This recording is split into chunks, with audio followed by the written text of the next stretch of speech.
नमस्कार, मैं हूं चंदन और मेरा पहला पॉडकास्ट है और मेरे पास है दिव्यांशु जो कि म्यूचुअल फंड एडवाइज़र हैं और बहुत सारे क्वेश्चंस म्यूचुअल फंड से रिलेटेड हम लोग करेंगे यहाँ पे। इवन बहुत लोगों की कन्फ्यूजन रहता है इक्विटी फंड में इन्वेस्ट करूँ या ना, या डेट फंड, या कौन से फंड बेटर रहेगा, पोर्टफोलियो को बैलेंस करना कैसे चाहिए, ये बहुत सारी क्वेश्चंस रहता है म्यूचुअल फंड से रिलेटेड। सो नाउ वेलकम करते हैं और स्टार्ट करते हैं one by one.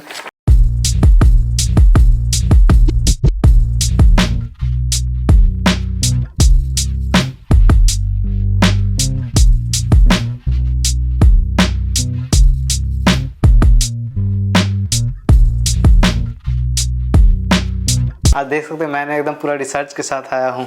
So sir, पहला तो मोस्ट वेलकम है आपका। Thank you Chandan ji, thank you, आप मेरे को अपने शो पे बुलाए हैं।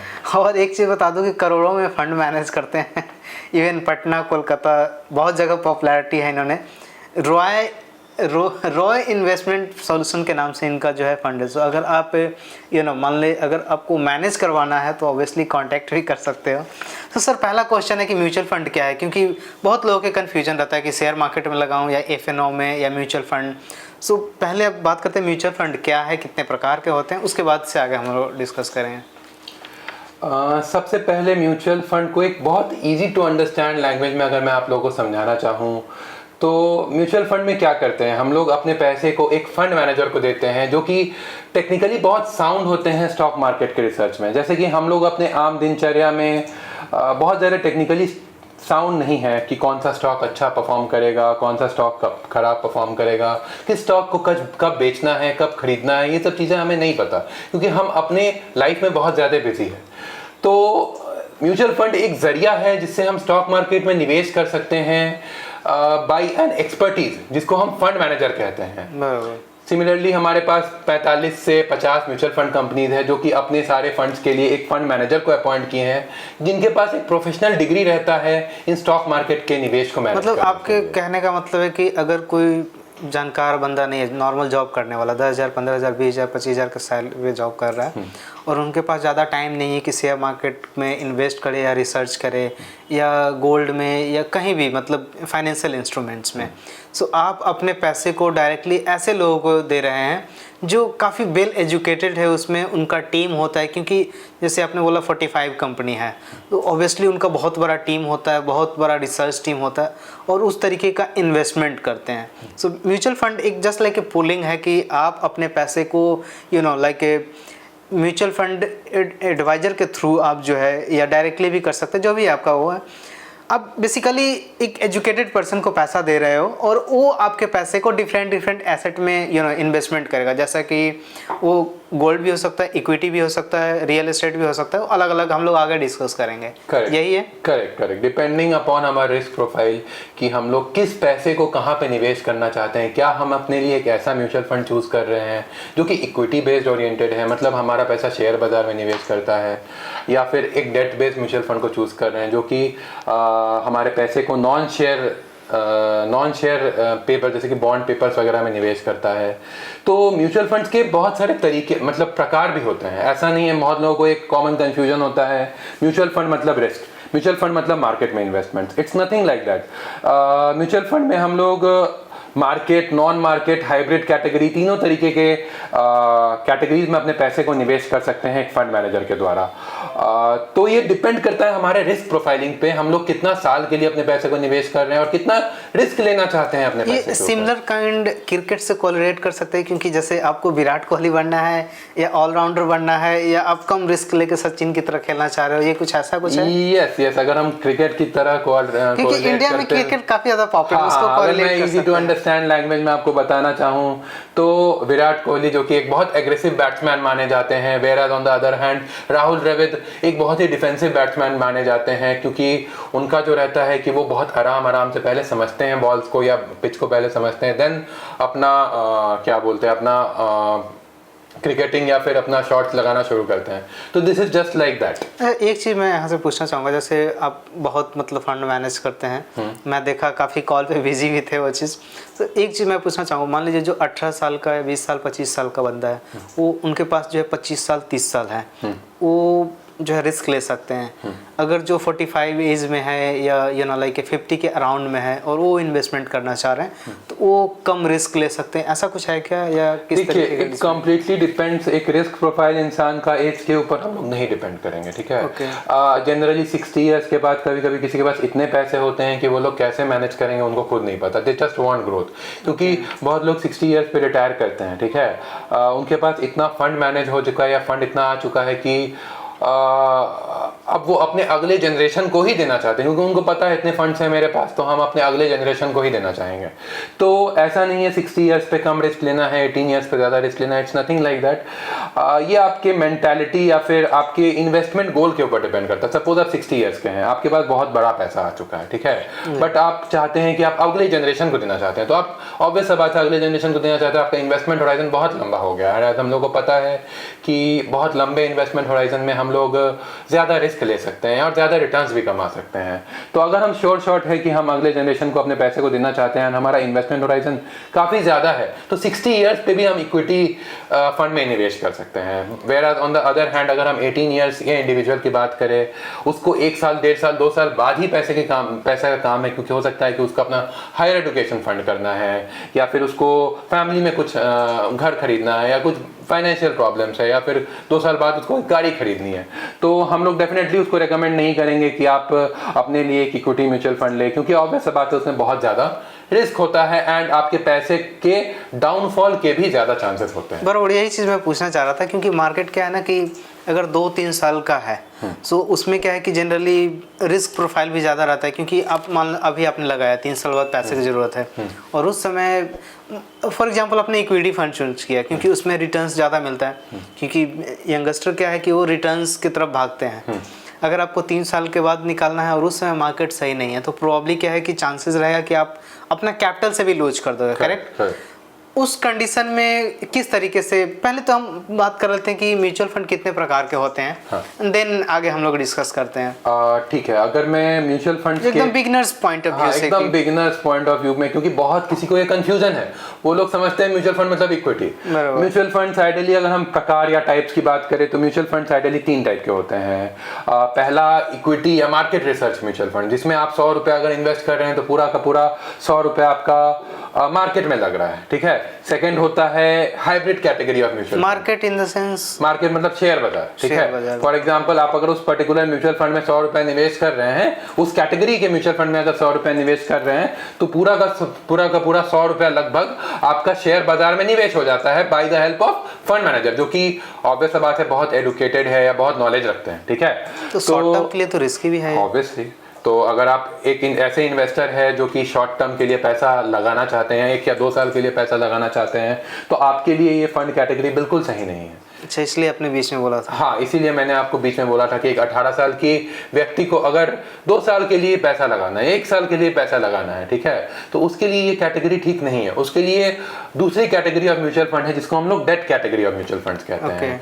डेट कैटेगरी में हम लोग गवर्नमेंट बॉन्ड्स या फिक्स डिपॉजिट या कॉर्पोरेट बॉन्ड्स के पेपर्स में अपने पैसे को लगाते हैं। अच्छा, बॉन्ड क्या होता है? बॉन्ड मतलब अगर मैं इजी टू अंडरस्टैंड लैंग्वेज में बताऊं आप लोगों को, तो बॉन्ड होता है जिसमें हम लोग एक फिक्स्ड अमाउंट साल के एंड में वो पर्टिकुलर इन्वेस्टमेंट हमें एक फिक्स्ड अमाउंट कितना मैंने सुना है कि जैसे कोई गवर्नमेंट या प्राइवेट कंपनी उनको अगर लोन के पैसे की रिक्वायरमेंट है तो बॉन्ड ऑफर करती है कि आपको, अगर ज़्यादातर मैंने सुना है गवर्नमेंट में कम मिलता है और प्राइवेट सेक्टर में ज़्यादा मिलता है। गवर्नमेंट थोड़ा सेफ साइड भी रहता है और प्राइवेट में क्या है कि उसका कुछ हो नहीं है, गवर्नमेंट तो भाग नहीं रही है, नहीं कंपनी बोल दे कि मैं भाई टाटा बाय बाय मैं दिवालिया हो गया, यू नो, सो वहाँ पे आपका पैसा जाने का चांस है। बट आई थिंक ये रेयर कंडीशन में ये चीज़ होता है।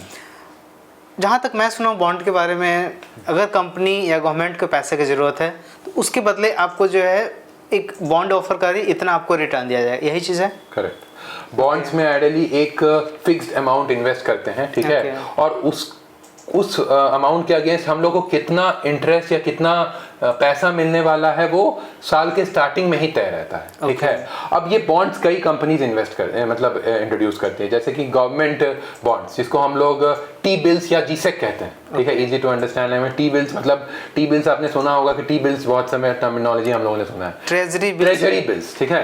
Treasury bills are introduced by the central government, ठीक है। सेंट्रल गवर्नमेंट इस बिल्स को जारी करती है जब उनको पैसे के काम होता है, ठीक है। फॉर एग्जांपल एक बड़ा रेलवे प्रोजेक्ट हम उन लोगों को बनाना है, ठीक है। अब ऑब्वियस बात है उनको तो पैसा चाहिए। अब वो पैसा कहाँ से आएगा? हो सकता है कि वो टैक्स से लेते हैं, बट उनके पास हो सकता है कि और ज्यादा पैसा चाहिए।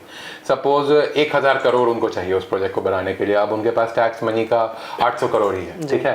रेस्ट 200 करोड़ उनको अपने नाम के अगेंस्ट वो बॉन्ड्स इशू करते हैं, ठीक है। तो बॉन्ड्स आम इंडिविजुअल जैसे हम और आप खरीदते हैं या फिर कॉर्पोरेट्स खरीदते हैं, जिसके बदले उनको एक कूपन रेट ऑफर करते हैं, ठीक है, जैसे कि 5%, 6% या 7%, ठीक है, जिसको हम लोग फिक्स्ड इन्वेस्टमेंट या फिक्स्ड रिटर्न्स कहते हैं, ठीक है। अब ये जो हम लोग बॉन्ड्स है वो वेरिएबल डिफरेंट रहता है, ठीक है। फॉर एग्जांपल बॉन्ड्स जब गवर्नमेंट ऑफर करती है तो उसका इंटरेस्ट रेट कंपैरेटिवली थोड़ा कम रहता है, ठीक है। बट यही चीज अगर प्राइवेट कंपनीज ऑफर करें, ऑब्वियस बात है, अगर मैं आपको कहूं कि गवर्नमेंट आपको बॉन्ड्स इशू कर रही है, वो आपको 7% इंटरेस्ट दे रही है, where on the other hand private issue कर रही है, वो भी आपको 7% इशू कर रही है, तो आप किस में अपने पैसे को निवेश करना चाहेंगे? ऑब्वियस बात है गवर्नमेंट बॉन्ड्स, क्योंकि ऑब्वियस बात है वो सिक्योर है, सिक्योर है। बट यहीं पे प्राइवेट बॉन्ड्स का जब उनको अपने लिए पैसे रेस करने हैं तो उनको 7 से 8% करना पड़ता है, तभी आम इंडिविजुअल या एक कॉर्पोरेट कंपनी अट्रैक्ट होगी, ठीक है। जितना ज्यादा रिस्क है, ठीक है, उतना ज्यादा रिटर्न। तो इसीलिए गवर्नमेंट बॉन्ड में कम और कॉर्पोरेट में ज्यादा आपका रिटर्न। तो इसीलिए हम लोग गवर्नमेंट बॉन्ड्स को टी बिल्स या जीसेक कहते हैं,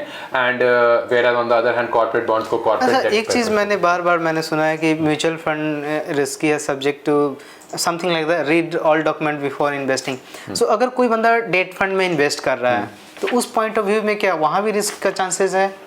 देखिए सर, डेट फंड के डिपेंड करता है। डेट फंड की भी बहुत सारी कैटेगरीज होती है, ठीक है। अब अगर हम गिल्ट फंड की बात करें, ठीक है, अगर हम डेट फंड की बेसिकली बात करें तो उसमें 2 तरीके की कैटेगरी मतलब रिस्क होता है। पहला जो होता है क्रेडिट रेटिंग रिस्क, ठीक है। क्रेडिट रेटिंग रिस्क का इजी टू अंडरस्टैंड लैंग्वेज में मतलब है कि मैंने पर्टिकुलर कंपनी को पैसे दिए, कंपनी ने दिवालिया घोषित कर दिया और वो पैसा नहीं लौटा पाया, इजी टू अंडरस्टैंड लैंग्वेज में। अब ये क्रेडिट रेटिंग रिस्क जो होता है वो गवर्नमेंट बॉन्ड्स में ऑलमोस्ट नेक्स्ट टू जीरो होता है, क्योंकि गवर्नमेंट बॉन्ड्स अगर आप गवर्नमेंट को पैसा दे रहे हैं तो बहुत कम चांस है वो लोग डिफॉल्ट करें, क्योंकि अगर गवर्नमेंट डिफॉल्ट कर गई तो हमारा इकोनॉमी कोलैप्स हो चुका है, बराबर, ठीक है। ऑन द अदर हैंड अगर हम डेट फंड्स की बात करें तो या कॉर्पोरेट पेपर्स की बात करें तो यहाँ पे ये जो रिस्क होता है वो ज्यादा होता है। तो कॉर्पोरेट कभी भी बोल सकता है कि वही चीज मैं शुरू में बोला, डिफॉल्ट में डिफॉल्ट कर सकता है। अब कॉर्पोरेट में ये बहुत सारे कॉर्पोरेट होते हैं, जैसे कि हम लोग सुने होंगे क्रिसिल, इकरा, ये सब जो रेटिंग एजेंसीज होती है ये हमारे गवर्नमेंट या प्राइवेट प्लेयर्स को रेट करती है, ठीक है। तो कॉर्पोरेट बॉन्ड्स में भी वेरियस तरीके के कॉर्पोरेट बॉन्ड्स होते हैं, ठीक है। उसमें क्रिसिल और इकरा हमें रेट करती है, जैसे कि क्रिसिल का किसी बॉन्ड के लिए AAA+ होता है, AA होता है, A, B+, B-, ठीक है। जितना जितना आपका AAA या जितना ऊपर का आपका बॉन्ड का कैटेगरी रहेगा उतना कम रिस्क रहेगा वो पेपर में। ओके, तो अगर कोई डेट म्यूचुअल फंड परचेज करना चाह रहे हैं तो क्रिसिल या जो भी आप बोल रहे हो वहाँ पे जाके चेक कर सकते हैं। हाँ, जरूर। एक इंडिविजुअल को अगर वो पेपर को परचेज कर रहा है तो उनको क्रिसिल या इकरा के वेबसाइट पे जाके जरूर उन बॉन्ड्स का रेटिंग देखना चाहिए, ठीक है। अब इसको इजी टू अंडरस्टैंड लैंग्वेज में, क्योंकि जनरली अगर हम म्यूचुअल फंड्स में इन्वेस्ट करते हैं तो 10 से 15 पेपर रहता है, 25 पेपर, 30 पेपर में रहता है, ठीक है। अब म्यूचुअल फंड में डेट फंड के कई कैटेगरी होते हैं, फॉर एग्जाम्पल लिक्विड फंड। हाँ, यही चीज मैं पूछना मैं आपको एक और चीज मैं बताना भूल गया, एक रिस्क के बारे में मैंने आपको बताया जो कि क्रेडिट क्वालिटी रिस्क है, ठीक है। सेकंड होता है इंटरेस्ट रेट रिस्क, ठीक है। अब इंटरेस्ट रेट रिस्क क्या होता है? अगर मैं इजी टू अंडरस्टैंड लैंग्वेज में आप लोगों को बताना चाहूँ तो इजी इंटरेस्ट रेट रिस्क में क्या होता है कि सपोज आप एक पैसे को या फिर आप गवर्नमेंट से निवेश किए, ठीक है। फॉर एग्जांपल एक आप गवर्नमेंट बॉन्ड में निवेश किए या प्राइवेट बॉन्ड में निवेश किए, वो आपको 7% का इंटरेस्ट दे रहा है, ठीक है। अब क्या हुआ कि रेपो रेट आपकी इकोनॉमी में घट गया, ठीक है। 10 साल के लिए आपने 7% पे निवेश किया कि साल दर साल आपको 7% का ब्याज मिलेगा, ठीक है। अब अपार्ट फ्रॉम दैट, अब मान लीजिए आपको अगला साल रेपो रेट घट जाता है, आरबीआई द्वारा डिसीजन लिया जाता है इन्फ्लेशन को कंट्रोल करने के लिए कि 10% मतलब जो हमारा रेपो रेट है उसको हम लोग 0.5% से रिड्यूस कर रहे हैं। अब आपने जो 7% का बॉन्ड लिया था वो अब 6.5% दे रहा है, क्योंकि ऑब्वियस बात है आपका 7% का बॉन्ड, वो भी उसका भी इंटरेस्ट रेट घटेगा। तो अब मान लीजिए वो 6.5% का इंटरेस्ट रेट दे रहा है, तो आपके बॉन्ड की वैल्यू बढ़ गई, क्योंकि आप तो मार्केट में ज्यादा कमा रहे हैं ना, आपके पास एक ऐसा इंस्ट्रूमेंट है जो कि 7% का आपको ब्याज दे रहा है। Whereas on the other hand, अगर कोई दूसरा उसी समय वो पैसे को निवेश करता है तो उसको 6.5% का मिलता है, तो उसके लिए ये फायदा होता है, ठीक है, तो आपके बॉन्ड की जो रिटर्न्स है उसका या फिर डिमांड है मार्केट में वो बढ़ गया, ठीक है। Whereas on the other hand अगर रेपो रेट घटने की जगह बढ़ जाता है तो आपका जो बॉन्ड का इंटरेस्ट है, जो नया आदमी आएगा, ठीक है, वो जो बॉन्ड है वो 7% से बढ़ के 7.5% पे लेगा, ठीक है। पुराने वाले अब हमको पुराना, अब मेरे लिए वो लॉस है, ठीक है, क्योंकि अब वो नया, ऑब्वियस बात है, अगर हमको 7% में मिल रहा है, कोई और आदमी 7.5% में मिल रहा है, ऑब्वियस बात है उसको ज्यादा प्रॉफिट होगा, वो तो ज्यादा। जब हम लोग शुरू में जब लगाया था तो वो तो फिक्स मुझे इतना मिलना था, तो उसको अगले को तो कोई टेंशन नहीं होनी चाहिए कि मैंने 6.5% पे लिया, अब घटे या बढ़े मुझे उतना ही मिलेगा। हाँ। इसमें क्या किसको प्रॉफिट होगा? देखिए मैं आपको बताता हूँ, इंटरेस्ट रेट इसमें क्या होता है कि अगर मान लीजिए वो बढ़ता है, ठीक है, फॉर एग्जांपल बढ़ गया, तो आपका जो बॉन्ड का वैल्यू है, जो म्यूचुअल फंड कंपनी ने बॉन्ड का वैल्यू लगाया है, वो इंटरेस्ट तो उसको 7% में मिलेगा, बट वो बॉन्ड का वैल्यू घट गया ना, क्योंकि ऑब्वियस सी बात है जो नया इन्वेस्टर इन्वेस्ट कर रहा है उसको 7.5% में मिल रहा है, तो आपका जो टोटल जो आपका NAV है फंड का वो उसको अफेक्ट करेगा, एंड वो नेगेटिवली अफेक्ट करेगा क्योंकि वो बॉन्ड का वैल्यू घट गया, ठीक है। तो ये जो इंटरेस्ट रेट रिस्क है, ठीक है, वो आपके लॉन्ग ड्यूरेशन बॉन्ड के। अच्छा, जो इंडिविजुअल पर्सन देख रहा है अभी और उनको डेट फंड में मतलब इन्वेस्ट करना है, तो आपके रिकमेंड में कौन सा बॉन्ड है? मैं एक इजी टू अंडरस्टैंड फॉर्मूला मैं आपको बता, मैं किसी कंपनी का नाम नहीं बोल रहा हूं, मैं कंपनी का नाम नहीं, फंड टाइप कैटेगरी बता रहा हूं, ठीक है। फॉर एग्जांपल किसी को अगर एक डेट म्यूचुअल फंड में इन्वेस्ट करना है, ठीक है, 7% 6% के आसपास, 7.5% के आसपास अप्रोक्सीमेटली उसमें मिलता ही है। अगर उनको 1 से 30 दिन के लिए इन्वेस्ट करना है तो उनको ओवरऑल एक ओवरनाइट या लिक्विड फंड लेना चाहिए। मैं कैटेगरी की बात कर रहा हूँ, अब ये सारी कैटेगरी वेरियस। अच्छा, एक चीज यहाँ मैं बताना चाहूंगा व्यूअर्स को कि ज्यादातर डेट फंड जो है टाइम ड्यूरेशंस बाय वो चीज होते हैं कि आप कितने महीने के लिए लेना चाह रहे हैं, तो उसके अकॉर्डिंग ऐसा कुछ होता है क्या? जैसे मान लीजिए आप 3 महीने के लेना चाह रहे हैं तो अलग फंड रहेगा, 1 साल के लिए लेना चाह रहे हैं तो अलग फंड रहेगा, 3 साल के लिए अलग रहेगा। करेक्ट, ऑब्वियसली जैसे कि आप एफडी में टेन्योर चूज करते हैं ना, जब आप एफडी करवाते हैं, आपके पास 6 महीने से लेके 5 साल या 10 साल तक बैंक एफडी करती है। सिमिलरली म्यूचुअल फंड में इसको हम लोग थोड़ा टेक्निकल लैंग्वेज में जाते हैं, तो अगर 1 से लेके 30 दिन के लिए आपको पैसा निवेश करना है तो आपको अपने लिए ओवरनाइट या लिक्विड फंड का चुनाव करना है, ठीक है। 30 दिन से 6 महीना तक आपको अगर निवेश करना है तो ultra short term fund category में आपको निवेश करना है, या मैक्सिमम 1 साल तक, ठीक है। अब 1 साल से 3 साल तक अगर आपको निवेश करना है तो लॉन्ग ड्यूरेशन फंड्स होते हैं, ठीक है। अब 3 साल से ऊपर अगर आपको निवेश करना है तो मतलब एक गिल्ट फंड्स या कॉर्पोरेट बॉन्ड फंड्स, ठीक है, वो होते हैं। अब एक इजी टू अंडरस्टैंड आपको लैंग्वेज में बताऊं तो जब भी हम एक डेट फंड में निवेश करते हैं तो आप एक मनी कंट्रोल का वेबसाइट पे जा सकते हैं, वहां पे एक टर्म रहता है एवरेज ड्यूरेशन, ठीक है।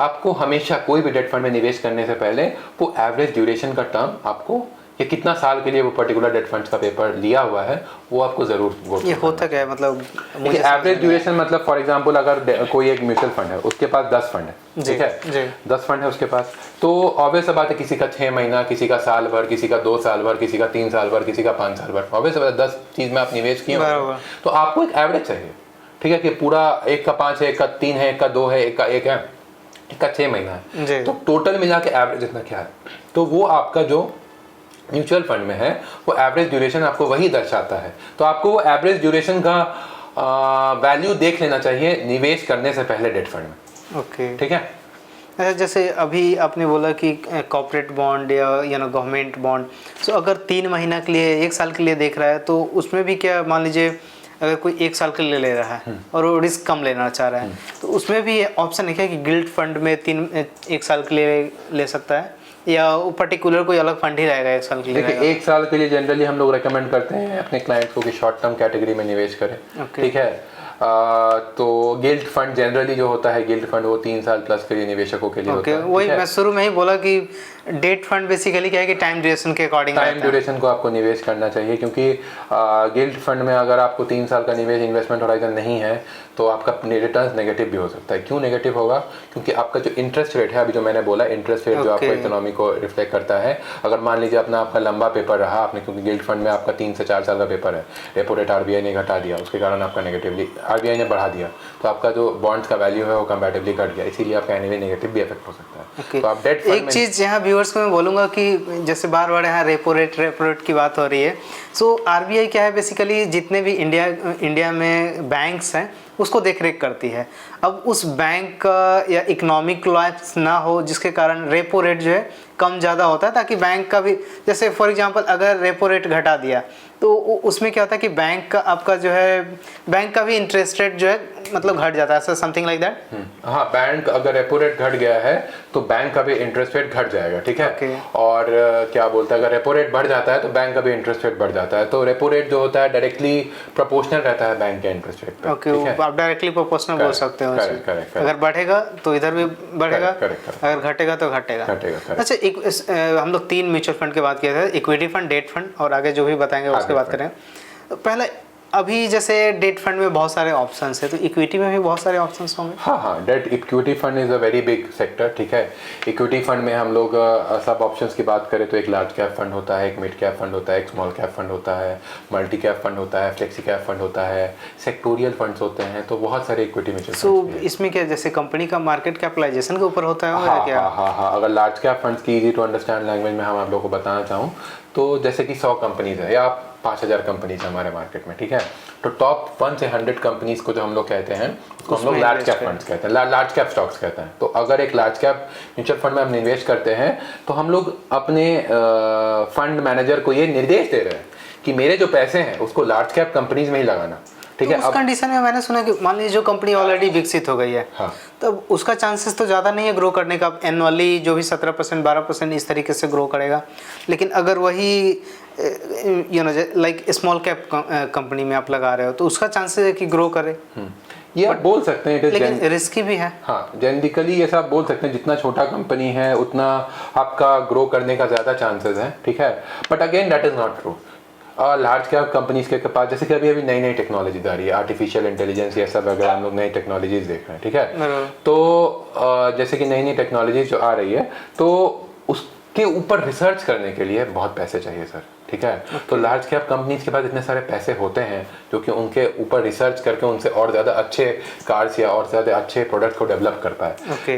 वेयर स्मॉल कैप कंपनीज के पास इतना बजट नहीं हो पाता है कि उतने पैसे को रिसर्च कर पाए। रिस्की भी होता है। हाँ, इसीलिए वो रिस्की भी होता है, ठीक है। इसका मतलब यह है कि जितना ज़्यादा रिस्क है उतना ज़्यादा रिटर्न है, और अगर आप रिस्क नहीं लेना चाह रहे तो रिटर्न आपका भी कम रहेगा, कुछ इस तरीके का है। देखिए, ये जेनरिक नहीं बोलूँगा मैं, ठीक है। ऐसा मतलब नहीं है कि रिस्क ज़्यादा है तो रिटर्न ज़्यादा है।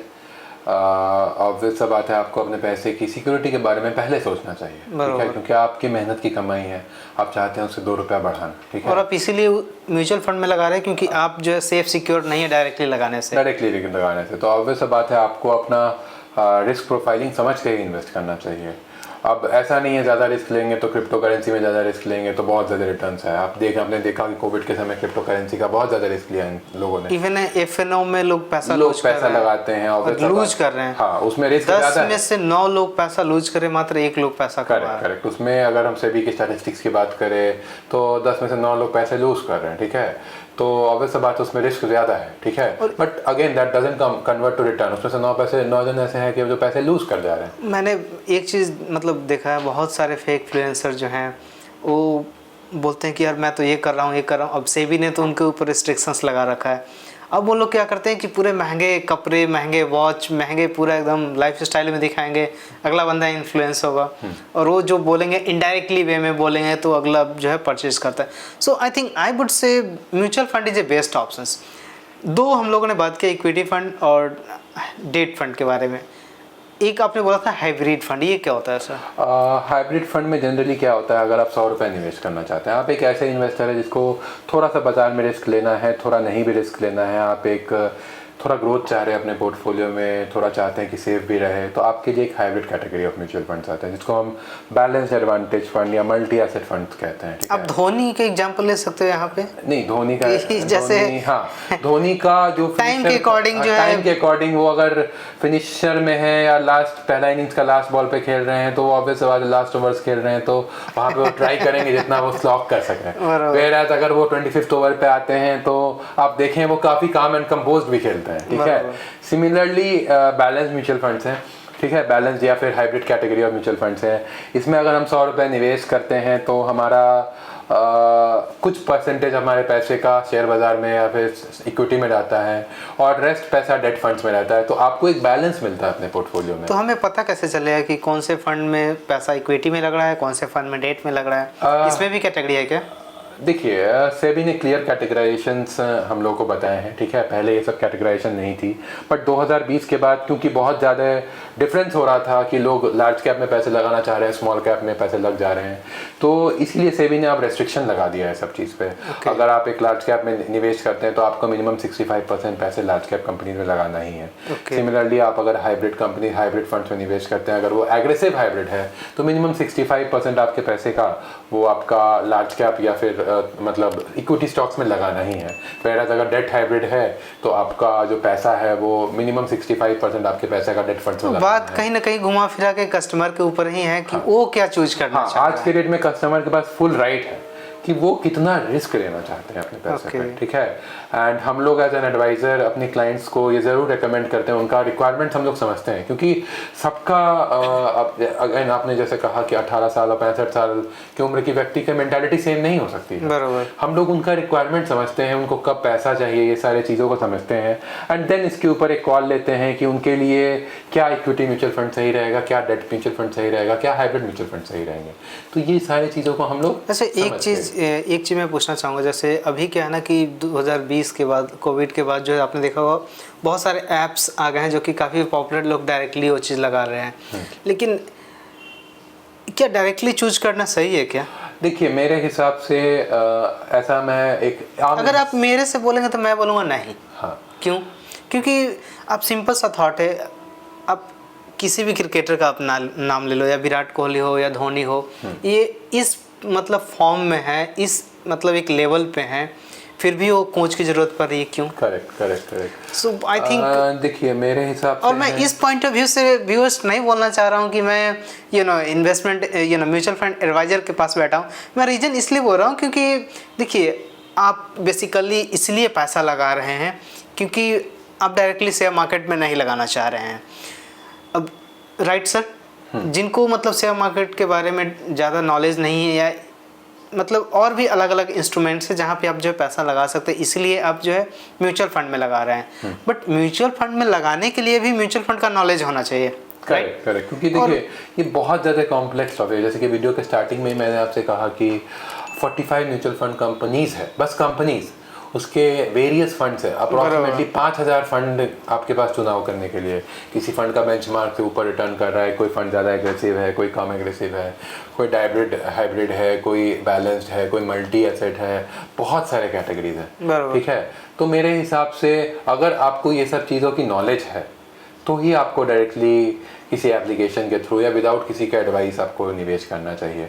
बट अगर आपके पास नॉलेज नहीं है तो ऐसे गूगल करने से टॉप 5 म्यूचुअल फंड्स जो आज के डेट में जनरली जो यंगस्टर्स आज के डेट में हम लोग करते हैं, top 5 mutual fund in the last 1 year, and उसमें से जो फंड देख के ना अपना रिस्क प्रोफाइलिंग समझे, ना अपना पैसा कब निकालना है वो समझे, ऐसे करके रैंडम फंड में मेरे पास लोग आते हैं जो कि लास्ट 1 साल में अपने निवेश को किए हैं एंड बोलते हैं सर इसका तो रिटर्न मैंने 5 साल मैंने देखा था, लास्ट 1 साल में इन्होंने 30% का रिटर्न दिया है, तो मैं एक्सपेक्ट कर रहा था कि 30% का रिटर्न देगा इस साल भी, एंड इस साल इसने माइनस, मेरा पोर्टफोलियो नेगेटिव में है, तो क्या मनी कंट्रोल का वेबसाइट गलत है? नहीं सर, मैं उनको समझाता हूँ कि सर वेबसाइट गलत नहीं है। बेसिकली आप बोल सकते हो कि जनरली लोग सर्च करते हैं टॉप 5 म्यूचुअल फंड, सो ऐसे तो टॉप 3 टॉप 5 प्लेयर्स भी होते हैं क्रिकेट टीम में, बट वो चलते हैं क्या ऑल टाइम?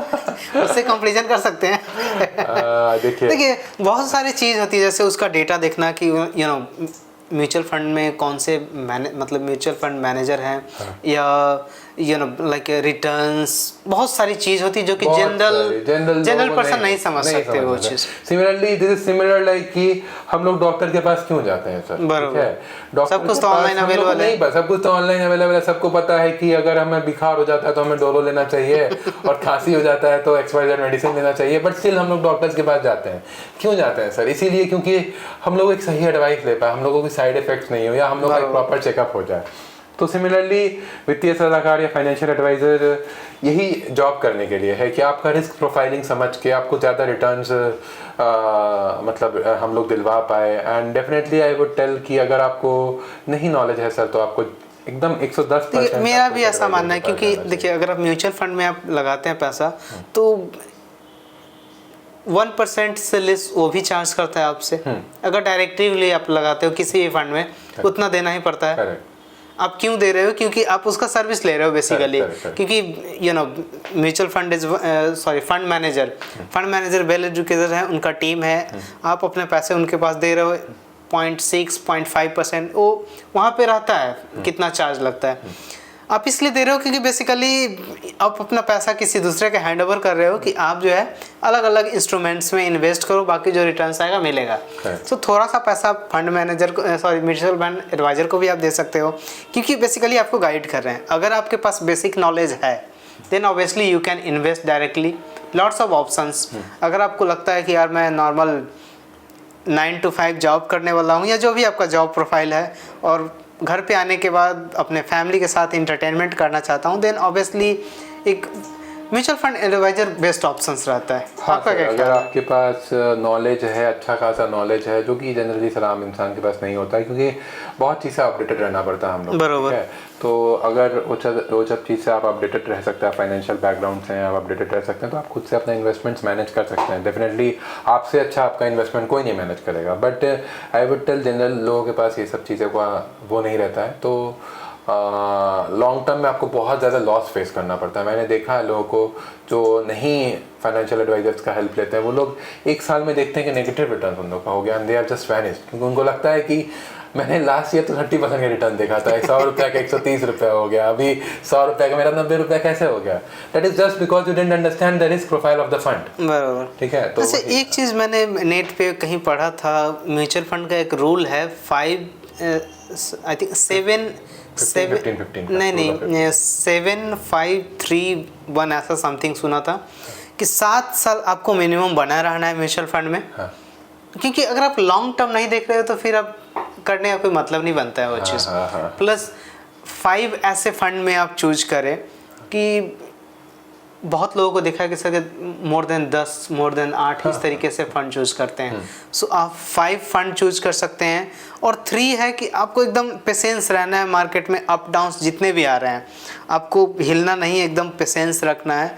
और 1 है स्टेप अप SIP, ऐसा कुछ सुना है कि हर एक साल इन्फ्लेशन बीट करने के लिए 10-12% से इंक्रीज करना चाहिए, ऐसा कुछ। करेक्ट। अभी आप जेनरिकली बात करूं तो जनरली आपको म्यूचुअल फंड्स में 3 से 5 फंड्स ही लेना चाहिए, क्योंकि ज़्यादा फंड्स लेके आप ऐसा मत सोचिए कि आपका डाइवर्सिफिकेशन बहुत ज़्यादा होगा। बराबर, डाइवर्सिफिकेशन पे भी आएंगे हम लोग सर। पोर्टफोलियो ओवरलैप हो जाता है, ठीक है, बहुत सारे फंड सेम ही स्टॉक्स में इन्वेस्ट करते हैं, तो ऐसा मत समझिए कि आप 10 म्यूचुअल फंड ले लेंगे तो आपका रिस्क प्रोफाइलिंग कम हो जाएगा। इट्स नथिंग लाइक दैट, ठीक है।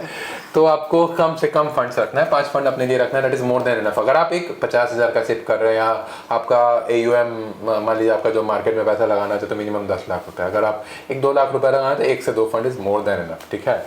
बट अगर आप 10 लाख से ज़्यादा आपका AUM है मार्केट में तो आपको 5 फंड मैक्सिमम रखना चाहिए, उससे ऊपर नहीं, ठीक है। एंड मिनिमम आपको 5 साल अपने मार्केट में बना रहना चाहिए, क्योंकि क्या होता है पहला 1-2 साल तो बहुत समय होता है कि नेगेटिव रिटर्न से आ जाता है, ठीक है, बट अचानक से वो रिकवर करना शुरू करता है। वो जो 2 साल का जो डाउन स्टैंड हुआ है वो भी आपको रिकवर करके दिखाता है, ठीक है। तो जनरली आपको 5 साल का इन्वेस्टमेंट होराइजन रखना चाहिए, 5 फंड रखना चाहिए, ठीक है। एंड अपार्ट फ्रॉम दैट अगर मैं आपको स्टेप अप की बात करूं तो स्टेप अप SIP से क्या होता है कि आप का जो कॉर्पस होता है उसमें आपको ह्यूमंगस अमाउंट ऑफ डिफरेंस दिखेगा। स्टेप अप SIP को अगर इजी टू अंडरस्टैंड लैंग्वेज में आपको बताना चाहूँ तो अगर आप 10,000 से इस महीना आप या इस साल आप इन्वेस्टमेंट करते हैं, अगले साल आपकी सैलरी बढ़ती है, तो ऑब्वियस सी बात है आप चाहेंगे आपका इन्वेस्टमेंट भी बढ़े। तो स्टेप अप SIP में हम लोग ऐसे ही करते हैं कि अगले साल जैसे ही हमारी सैलरी बढ़ती है अपने इन्वेस्टमेंट को भी अपने डिफाइंड सेट ऑफ गोल्स के साथ या इंटरेस्ट के साथ, किसी का हो सकता है 5% कंफर्टेबल जोन है, किसी का 10% कंफर्टेबल जोन है, किसी का 20% भी हो सकता है, तो अपने 20% या 10% या 15% से अपना जो इन्वेस्टमेंट है पर मंथली वो इंक्रीज करे। इससे उनका जो ये ऐसा तो नहीं कि इन्फ्लेशन को बीट करने के लिए भी वो चीज़ करना चाहिए, क्योंकि जो आपका गोल है 1 करोड़ का, मान लीजिए अभी आपने सेट किया 1 करोड़ का गोल, तो 20 साल बाद 1 करोड़ का वैल्यू आज जितना है वो नहीं रहेगा। तो ऑब्वियस बात है आपको जब भी अपना इन्वेस्टमेंट करना है आपको इन्फ्लेशन को कंसिडर करते हुए करना है, ठीक है। सपोज आपका घर 1 करोड़ रुपए का आप घर लेना चाहते हैं, ठीक है, फाइन। सपोज हमारे पास कोई कस्टमर या क्लाइंट आते हैं, वो बोलते हैं सर मेरा जो एक फाइनेंशियल गोल है हमको 1 करोड़ का घर चाहिए, ठीक है, आज से क्या बोलते हैं 5 साल बाद, ठीक है। तो हम लोग ऐसा नहीं करते हैं कि 5 साल के बाद उनको इनके पास 1 ही करोड़ रुपया है, ठीक है। हम लोग ऐसे सेटअप करते हैं कि 1 करोड़ का वैल्यू 5 साल के बाद क्या होगा। बराबर। तो 1 करोड़ का अगर मान लीजिए 1,25,000 1,30,000 रुपये वैल्यू है, तो हम लोग ऐसा इन्वेस्टमेंट उनको देंगे कि 5 साल में वो 1 करोड़ 30 लाख बना पाए। वैसे टाइप से हम लोग फिगर बनाते हैं ताकि इन्फ्लेशन भी कंट्रोल हो पाए। या तो हम लोग स्टेप अप SIP करवा सकते हैं, जैसे हर साल अगर मान लीजिए वो एकदम फिक्स है कि नहीं हम साल में 1 ही लाख रुपए इन्वेस्ट कर सकते हैं अभी के लिए, नेक्स्ट ईयर हम लोग बढ़ा सकते हैं, तो वैसे वैसे हम लोग बढ़ाएंगे। हालांकि मेरे पास बहुत सारे क्वेश्चंस हैं। हाँ। ये तो सही बात है, स्टेप अप SIP करना ही चाहिए क्योंकि इन्फ्लेशन को बीट करने का। क्योंकि आज के डेट में बहुत सारे जो है ना बोलते हैं कि महंगाई बढ़ रहा है, ये तो नेचुरल चीज़ है, पूरे वर्ल्ड में बढ़ रही है। ऐसा तो नहीं कि इसको रोक सकते हैं। अब अलग बात है नेता विधायक अपने मतलब प्रमोशन के लिए बोलते हैं कि यार मेरे टाइम में महंगाई कम था, अभी ज़्यादा है ये चीज़, लेकिन ये क्यों नहीं बोलते हैं कि इन्फ्लेशन नाम की भी कोई चिड़िया है। ये रियलिटी। कुछ कंट्रोवर्शियल टॉपिक पे आ गए, ठीक है। We don't want to discuss about this things, but I would say आप पढ़े लिखे हैं, आपको इतना समझदारी होनी चाहिए। खैर मेरा क्वेश्चन है सर कि डाइवर्सिफिकेशन क्या है? डाइवर्सिफिकेशन मतलब जैसे कि हम लोग 100 रुपये का निवेश करते हैं, ठीक है, ऑब्वियस सा बात है पूरा का पूरा 100 रुपये हम लोग नहीं चाहेंगे कि शेयर बाजार में हम लोग निवेश करें। और लेकिन इसके पहले मैं क्वेश्चन पूछ रहा हूँ। हाँ। जैसे म्यूचुअल फंड में अभी हम लोगों ने बोला कि 3 तरह के होते हैं, equity fund, debt fund, hybrid fund, but मैंने सुना है कि लाइक सेबी के अकॉर्डिंग बेसिकली 5 कैटेगरी में डिवाइड किया गया है, solution oriented fund and other schemes भी। हाँ। जैसे उसमें इंडेक्स फंड आता है, ELLF ऐसे समथिंग लाइक दैट, ठीक है जी। देखिए सॉल्यूशन ओरिएंटेड फंड्स में आइडियली क्या होता है, जैसे कि एक और सॉल्यूशन ओरिएंटेड अगर मैं आपको सिंपल टू अंडरस्टैंड लैंग्वेज में बताऊं तो वो एक रिटायरमेंट फंड कहते हैं या फिर चिल्ड्रंस बेनिफिट फंड। अगर हम बच्चों के एजुकेशन के लिए उनके नाम से कुछ एक इन्वेस्टमेंट करना चाहे, for example we have a kid, ठीक है, तो अगर उनके नाम पे, उनके बच्चों के नाम पे इन्वेस्टमेंट करना चाहते हैं तो वो चिल्ड्रंस बेनिफिट म्यूचुअल फंड उसको हम लोग कहते हैं, ठीक है। वो वेरियस कंपनीज। तो फिर मैं इसी फंड को क्यों चुनूं? मैं तो इक्विटी में भी डाल सकता हूं, डेट में भी, हाइब्रिड में भी। बताता हूं क्यों होता है उसमें, क्योंकि अगर आप अपने बच्चे के नाम पे निवेश करना चाहते हैं तो आपको सॉल्यूशन ओरिएंटेड म्यूचुअल फंड्स में जाना पड़ेगा। ओके। क्योंकि वो जो फंड बनता है वो आपके बच्चे के नाम से बनता है, एंड हम लोग को पता है इंडियंस, हम लोग अपने बच्चों के साथ बहुत इमोशनली अटैच होते हैं, and that will be the last fund that we will be looking to break.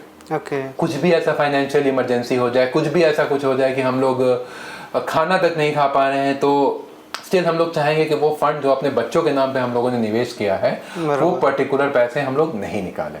तो इसीलिए जनरली क्या similar kinds of FD, bank FD, you can say like I'm putting money for the 5 years, it means I'm not going to remove. Correct. Yeah. Correct. Pull up money. हाँ, वो ideally उसका lock in period 5 years का होता है, ठीक है, जो children benefit mutual fund होता है जो हम लोग अपने बच्चे के नाम पे करते हैं, मिनिमम उसका लॉक इन पीरियड 5 इयर्स का होता है, और वो बच्चों के नाम पे ही होता है, ठीक है। अगर हम एक और category of solution oriented mutual fund बात करें तो रिटायरमेंट म्यूचुअल फंड्स होते हैं, ठीक है।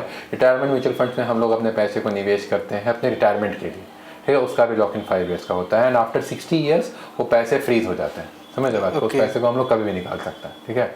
तो ऐसा टाइप का चीज़ होता है, तो इसको हम लोग सॉल्यूशन ओरिएंटेड म्यूचुअल फंड्स कहते हैं, ठीक है। अदर स्कीम्स में अगर हम लोग आए तो अगर मान लीजिए फंड्स ऑफ फंड्स होता है, एक ऐसा कैटेगरी ऑफ म्यूचुअल फंड भी होता है जो कि हमारे पैसे को हम लोग जैसे म्यूचुअल फंड में निवेश कर रहे हैं, ठीक है, वो फंड मैनेजर किसी और फंड मैनेजर में निवेश करेगा। For example I would tell generally funds of fund एक जैसे आप बोल सकते किसी का नाम लेके, मैं नाम नहीं लेना चाहूंगा, मैं एक इजी टू अंडरस्टैंड लैंग्वेज में आपको नहीं नाम ले सकते, कोई इसमें कोई इन्वेस्टमेंट के लिए नहीं बोल रहे हैं। नहीं, जैसे फॉर एग्जांपल SBI का जो है HDFC में भी इन्वेस्ट कर सकता है। हाँ, SBI का HDFC का किसी और में भी इन्वेस्ट करता है, बट जनरली मैं बताता हूँ ये कब काम आता है, ये फॉरेन इन्वेस्टमेंट्स में काम आता है। जैसे कि मान लीजिए अगर एक म्यूचुअल फंड कंपनी है, वो अपना फॉरेन इन्वेस्टमेंट में स्कीम निकाली है, ठीक है, फंड्स ऑफ फंड्स, ठीक है, वो जब हम उस पर्टिकुलर कंपनी को अपने पैसे को देंगे तो वो विदेश में जो म्यूचुअल फंड कंपनीज होती है, जैसे कि ब्लैक रॉक हो गई या बहुत बड़ी बड़ी कंपनीज होती है, वो लोग फंड मैनेज करते हैं, तो वो उस पर्टिकुलर क्या बोलते हैं फंड में हमारे पैसे को डालते हैं, ठीक है। तो उसको हम लोग फंड्स ऑफ फंड्स कहते हैं, क्योंकि हम लोग अपने फंड को निवेश कर रहे हैं एक फंड के थ्रू दूसरे विदेशी कंपनी में जो दूसरा विदेशी फंड है, तो इसीलिए हम लोग उसको फंड्स ऑफ फंड्स कहते हैं, जो कि अदर फंड्स में आता है आइडियली कैटेगरी से भी के हिसाब से। ये funds of funds, index fund भी मैंने सुना है। हाँ, इंडेक्स फंड्स में जनरली एक इंडेक्स को फॉलो किया जाता है, जैसे कि मान लीजिए आपका नैस्डैक एक इंडेक्स है, फिर आपका सेंसेक्स एक इंडेक्स है, निफ्टी 50 हो गया, निफ्टी 50 एक इंडेक्स है, फिर BSI मिड कैप 150 एक इंडेक्स है, स्मॉल कैप। अगर आप नॉर्मल इंसान की बात करें कि अगर कोई इंडेक्स फंड में इन्वेस्ट करना चाह रहे हैं, तो आपके अनुसार कौन से फंड बेटर रहेगा? देखिए depends upon the risk profiling again, ठीक है। सारे इंडेक्स का रिस्क प्रोफाइलिंग अलग है। अगर एक निफ्टी 50 का सबसे सेफ और सिक्योर की बात करें तो Nifty 50 is the safest index that is present out here, क्योंकि वो जो होता है निफ्टी 50 वो टॉप 50 कंपनीज जो हमारे शेयर बाजार में इंडियन स्टॉक मार्केट में है उसका एक प्रतिक्रिया होता है, फिर एक फॉलोइंग होता है, ठीक है। उसमें टॉप 50 कंपनीज ही रहती है, तो इसके कारण उसको हम लोग बहुत सेफेस्ट इंडेक्स कहते हैं, ठीक है। तो आइडियली हम लोग को निफ्टी 50 इंडेक्स जो है सबसे सेफेस्ट इंडेक्स माना जाता है। और इस अगर आप कुछ नहीं समझ में आ रहा है तो आपको निफ्टी 50 सेफेक्ट इंडेक्स में अपने पैसे मतलब जो निफ्टी 50 जो NSE नेशनल स्टॉक एक्सचेंज का निफ्टी 50 है उसमें वो चीज़ ले सकते हैं। करेक्ट। और मैंने सुना है कि उसमें क्या बोलते हैं फंड मैनेजर का डायरेक्टली इन्वॉल्वमेंट उतना नहीं रहता है, तो उसका एक्सपेंस रेशियो भी कम होता है। करेक्ट। अच्छा, यहाँ पे एक चीज़ और 1 by 1 जितना मुझे क्वेश्चन आ रहा है मैं डायरेक्टली पूछते जा रहा हूँ basically customer point of view से। सो यहाँ मैंने सुना open ended fund, close ended funds, ये क्या होते हैं? देखिए ओपन एंडेड फंड्स मतलब कभी भी आप पैसे डाल सकते हैं, कभी भी आप पैसे को निकाल सकते हैं, ठीक है। और क्लोज एंडेड फंड्स में आप क्या बोलते हैं, आपका एक पैसा जो होता है क्लोज हो जाता है। जैसे कि आपको चिल्ड्रंस बेनिफिट फंड के बारे में मैंने बताया, ठीक है। तो वो पैसे जो है कभी भी क्लोज हो जाएंगे, मतलब आप कभी भी पैसे को निकाल नहीं सकते हैं। आप एक बार पैसे डाल दिए तो आपको मिनिमम 5 years तक वेटिंग रखना पड़ेगा ताकि आपका पैसा आप निकाल सके। जैसे वो पैसा क्लोज हो जाता है, मतलब वो पैसे को कभी आप निकाल नहीं सकते, बराबर, ठीक है। मिनिमम 5 साल का आपका लॉकिंग हो जाता है, ठीक है। तो वेराज ओपन एंडेड फंड्स में आप उस पैसे को कभी भी निवेश भी कर सकते हैं एंड निकाल भी सकते हैं, ठीक है। तो ये चीज़ होता है ओपन एंडेड और क्लोज एंडेड फंड्स में डिफरेंस, ठीक है। तो आइडियली यही डिफरेंस होता है अगर हम एक ओपन एंडेड और क्लोज एंडेड फंड्स में बात करें तो। ओके, सो अब बात करते हैं डाइवर्सिफिकेशन पे। हम लोग थोड़ा सा बीच में आपको रोक दिया था क्योंकि बेसिक जितना जानना जरूरी है। डाइवर्सिफिकेशन क्या है, क्यों जरूरी है, और क्रिकेट से कोरिलेट करके बात करते हैं क्योंकि क्रिकेट बहुत इजी टू अंडरस्टैंड लैंग्वेज है, इंडिया में काफ़ी ज़्यादा पॉपुलर है, काफ़ी ज़्यादा पॉपुलर है। सो वो डाइवर्सिफिकेशन क्या है? डाइवर्सिफिकेशन मैं क्रिकेटिंग टर्म्स में आपको समझाता हूँ ताकि हमारे देशवासी बहुत इजीली इसको समझ पाए। हाल में ही IPL एक इंडियन क्रिकेट टीम है, ठीक है। उसमें अगर बैट्समैन को ही रख देते हैं या बॉलर को ही रख देते हैं तो क्या आप मैच जीत पाएंगे? नहीं जीत सकते हैं। सिमिलरली आपको एक बैट्समैन भी चाहिए, आपको एक बॉलर भी चाहिए, तभी आप एक अच्छा क्रिकेटिंग टीम बना सकते हैं जिससे आप अपने मैचेस को जीत सकते हैं। मतलब डाइवर्सिफिकेशन का मतलब बैलेंस तरीके से मुझे क्रिकेटर भी मुझे बैट्समैन भी चाहिए, बॉलर भी चाहिए, ऑलराउंडर भी चाहिए, विकेट कीपर भी चाहिए, कैचर भी चाहिए, सब कुछ चाहिए मुझे। करेक्ट। सो अगर किसी फंड को आप मतलब कोई आपके पास क्लाइंट आया, क्योंकि मुझे पता है आप करोड़ रुपए मैनेज कर रहे हैं राइट नाउ, सो अगर मान लीजिए कोई आपके पास आया इनिशियल बंदा जिसको कोई म्यूचुअल फंड के बारे में जानकारी नहीं है और वो बोलता है कि मुझे ना 5,000 रुपये पर मंथ इन्वेस्ट करना है, तो आप कोई रेशियो है कि मुझे 40% इक्विटी में डालना है या डेट में, हाइब्रिड में, ऐसा कुछ? देखिए जनरली मैं ऐसा कोई रेशियो फॉलो नहीं या जो बोलते हैं कि मुझे इतना का पर्पस गोल है 5 साल में, उस पॉइंट ऑफ व्यू से या कस्टमर टू कस्टमर डिपेंड करता है? जनरली मैं पर्सनल अंडरस्टैंडिंग में कोई रेशियो को फॉलो नहीं करता हूँ, ठीक है। मैं कस्टमर का नीड समझता हूँ, उनका रिस्क प्रोफाइलिंग समझता हूँ, उनका इन्वेस्टमेंट होराइजन समझता हूँ, देन मैं वो डिसीजन लेता हूँ। वही चीज़ मैं पूछा था, टाइम ड्यूरेशन को समझता हूँ, कितने साल बाद उनको पैसा चाहिए, उनके पास बैकअप में क्या पैसे हैं अगर बीच में उनको कोई पैसे की जरूरत है। तो ये सारी चीज़ों को समझ के मैं वो डिसीजन देता हूँ कि कितना पैसा 5,000 में से इक्विटी में डालना है, कितना डेट में डालना है, कितना हाइब्रिड में डालना है, ठीक है। फॉर एग्जांपल मान लीजिए जो 18-20 साल का अभी लड़का जो देख रहा है यहाँ पे, या 30 साल के कोई देख रहे हैं और वो एक नॉर्मली गाइड आपसे चाहते हैं, बट अगर ऑन एन एवरेज एक्सपीरियंस की मैं बात कर रहा हूँ, अगर वो कोई ऐसे एडवाइजर के साथ नहीं जुड़ते हैं, खुद से अपना इन्वेस्टमेंट मैनेज करना चाहते हैं, तो जनरली मैं ये बोलना चाहूँगा वो पर्टिकुलर पैसा जो है अपने एज के अनुसार वो डिवाइड कर सकते हैं। जैसे कि मान लीजिए एक 30 साल का युवक है, 30 साल का युवक 30% अपने पोर्टफोलियो का डेट में रख सकता है या फिर फिक्स्ड इन्वेस्टमेंट ऑप्शन का रख सकता है, एंड रेस्ट 100 - 30 दैट इज 70% अपने पैसे को इक्विटी में रख सकता है, ठीक है। तो अगर मैं 5,000 का एग्जाम्पल से आपको बताना चाहूँ तो 1,500 रुपये वो अपने पैसे को निवेश कर सकता है डेट म्यूचुअल फंड में, ठीक है, या फिर डेट कैटेगरी ऑफ थिंग्स में, जैसे कि PPF हो जाता है इसमें, या फिर क्या बोलते हैं LIC की पॉलिसीज हो जाती है, या फिर HDFC लाइफ की पॉलिसीज हो जाती है, ठीक है,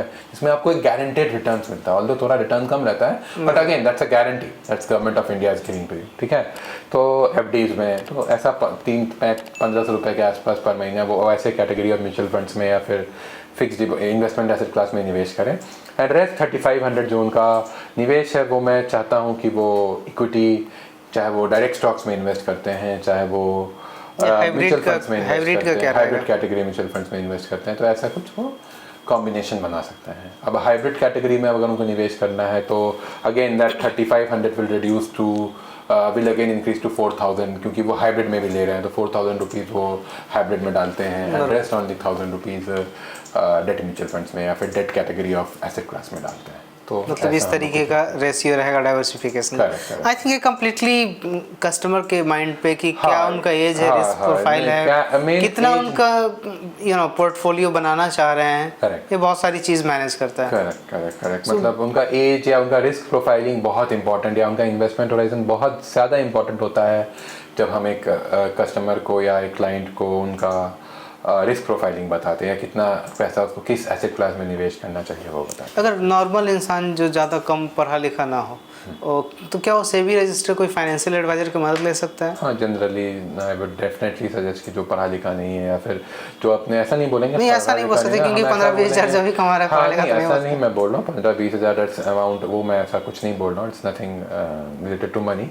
जिनको अपने फाइनेंसेस को देखने के लिए टाइम नहीं है या अवेयर नहीं है फाइनेंशियल टर्म से, they should definitely go for a SEBI registered mutual fund distributor। बराबर, क्योंकि अगर मान लीजिए आप म्यूचुअल फंड में भी आप लगा रहे हैं और किसी ऐसे फंड मैनेजर को दे रहे हैं, ऑब्वियसली आपको थोड़ा बहुत तो नॉलेज होना चाहिए कि म्यूचुअल फंड क्या है, कितने प्रकार के होते हैं। हाँ। अगर आप उतना बेसिक नहीं रखना चाह रहे हो कि यार मैं पीस ऑफ माइंड रहूँ, मेरे बिहाफ पे मैं किसी फंड मैनेजर को या म्यूचुअल फंड एडवाइज़र को पैसा दूँ या मेरे से जो भी कमीशन है वो चीज़ ले, बाकी आप मैनेज करो। सो कम्प्लीटली डिपेंड्स उनके ऊपर पड़ता है। ट्रू जी।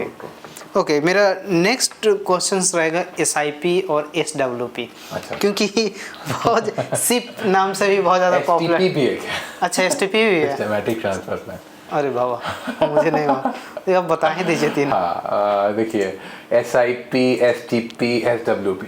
SIP से शुरू करते हैं। SIP बहुत ज़्यादा पॉपुलर है। SIP से हम लोग बात करें जो कि कॉमन बहुत एक आम लोग भी आज के डेट में SIP बोलते हैं। बराबर।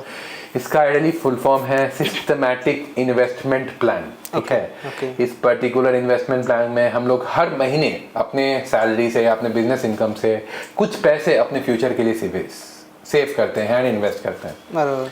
सपोज आपकी सैलरी 50,000 है, रैंडम मैं नंबर बोल रहा हूँ, सपोज उसमें से आप 5,000 15-20 हज़ार मानता हूँ जनरली। चलिए 15-20 हज़ार है, ठीक है, क्योंकि बहुत बड़ी आबादी है जिनकी नॉर्मल सैलरी। हाँ ठीक है, चलिए हम लोग एक कॉमन क्राउड के ऊपर आते हैं। सपोज आपकी सैलरी 15-20 हज़ार है एंड उसमें से आप अपने फ्यूचर के लिए 4,000 रुपये सेव करना चाहते हैं, ठीक है। तो SIP में क्या होगा, आप हर महीने आपके अकाउंट से ऑटो डेबिट हो जाएगा वो 4,000 रुपये एंड आपके फ्यूचर के लिए सेव हो जाएगा, ठीक है। दैट मीन्स कि it is a process of automatic debit of your account of ₹4,000, जिससे आप अपने फ्यूचर के लिए प्रॉपर्ली सेव कर पाए एंड इन्वेस्ट कर पाए ताकि आपका फ्यूचर बहुत ज़्यादा। अच्छा, जैसे शेयर मार्केट में क्या होता है कि मान लीजिए मुझे ना 100 रुपये की कोई एक स्टॉक है, तो मैंने 100 रुपये का अगर मुझे 5,000 रुपया लगाना है तो आई थिंक 50 होंगे ना, 50 होंगे आई थिंक। 50 स्टॉक मैंने परचेस कर लिया, अगर 5,000 लगाने हैं, 100 रुपये का अगर प्राइस है, अगर आज के ही डेट में या कल के डेट में वो बढ़ के 102 रुपये हो गया तो मुझे 2 रुपये का प्रॉफिट हुआ, यानी कि 50 × 2 100 रुपीज़ का प्रॉफिट हुआ। अगर वो लेस कर गया तो उतना मेरा लेस हो गया। तो म्यूचुअल फंड में कैसे मालूम चलता है कि मैंने मान लीजिए 5,000 ये महीने लगा, तो कुछ तो होता होगा ना, यूनिट मिलता हो या कुछ इस तरीके से, NAV या कुछ। NAV एक वैल्यू है, ठीक है, जिससे हम लोग का म्यूचुअल फंड कंपनीज का क्या ये कर सकते हैं, वो मैं NAV से हम लोग कैलकुलेट कर सकते हैं कितना क्या फंड वैल्यू है, ठीक है। अब अगेन हम लोग अपने मेन टॉपिक पे डिविएट कर गए, हम लोग SIP STP के बारे में डिस्कस कर रहे थे, देन हम लोग इस टॉपिक पे आते हैं क्योंकि बहुत सारे आम इंसान का क्वेश्चन है जो कि हम लोग मिस कर रहे हैं, इसलिए मैं जो क्वेश्चन आ रहे हैं तो हम लोग उसके पहले आते हैं, ठीक है। SIP जो मैंने इजी टू अंडरस्टैंड लैंग्वेज में बता दिया, ठीक है। SWP में क्या होता है, सिस्टमैटिक विड्रॉल प्लान। अगर मैं उसकी फुल फॉर्म की बात करूँ तो सिस्टमैटिक विड्रॉल प्लान में क्या होता है कि हम लोग का एक पर्टिकुलर अमाउंट बन चुका है, जैसे हम लोग 60 साल तक काम कर रहे हैं, ठीक है, एंड एक बड़ा कॉर्पस हम लोग अपने लिए क्रिएट कर चुके हैं एंड अब उस बड़े कॉर्पस से हम लोग चाह रहे हैं कि हम लोग को अपना हमारा पेंशन मिलते रहे, तो हम लोग systematic withdrawal plan SWP use करते हैं, ठीक है, जिससे हम लोग हर महीने विड्रॉ करते हैं पैसे ताकि हमारा जो रेगुलर इनकम रहे जब हम नहीं काम करते हैं, ठीक है। तो हम लोग को रेगुलर इनकम रहे ताकि हमारी रिटायरमेंट लाइफ बहुत अच्छी रहे, बहुत खुशमयी रहे, ठीक है। तो जनरली SWP हम लोग एक लमसम अमाउंट डालते हैं, ठीक है, एंड उसके बदले में जो रिटर्न्स आता है वो हम लोग अपने pension as a pension use करते हैं, एंड हमारा जो कैपिटल रहता है वो भी ग्रो कर जाता है, ठीक है। अच्छा, उस पर मान लीजिए 1 महीना में जो निकाला और जो बचा हुआ है उस पर भी रिटर्न्स मिलेगा, ठीक है। वेयर एज मान लीजिए आप 50 लाख रुपए आप इन्वेस्ट करते हैं, ठीक है, तो 50 लाख रुपए पे आपका जो मंथली आता है वो अप्रॉक्सीमेटली 8% हम लोग लेते हैं, ठीक है। बट आपका कैपिटल 12 से 13% बहुत इजीली ग्रो करता है। तो अगले 5 साल पे आप दिखेगा, हो सकता है वो जो 50 लाख रुपीज़ आपने इन्वेस्ट किया है वो 75 लाख रुपीज़ हो गया है, ठीक है। एंड वैसे वैसे करके आपका अमाउंट बढ़ते जा रहा है, ठीक है। तो आपका पेंशन भी आ रहा है, आपका अमाउंट भी इंक्रीज कर रहा है। इसके लिए मैंने एक डेडिकेटेड वीडियो भी बनाया जिसका लिंक मैं ट्राई करूँगा अपने डिस्क्रिप्शन बॉक्स में डाल देने का, जिसमें 50 लाख रुपए एक इंडिविजुअल में इन्वेस्ट किया है एक बैलेंस्ड एडवांटेज फंड में, जो कि 50 लाख रुपए अगले 10 साल में 1.5 करोड़ रुपया हो गया है, और उसको पेंशन भी मिलता है हर महीना, ठीक है। अब यूँ बोल सकते हैं कि एक तरफ से चढ़ना हो गया SIP एंड SWP उतरना, नॉट उतरना, आपको रिटायरमेंट मिलते हुए भी आपका पैसा तब भी आगे बढ़, ठीक है।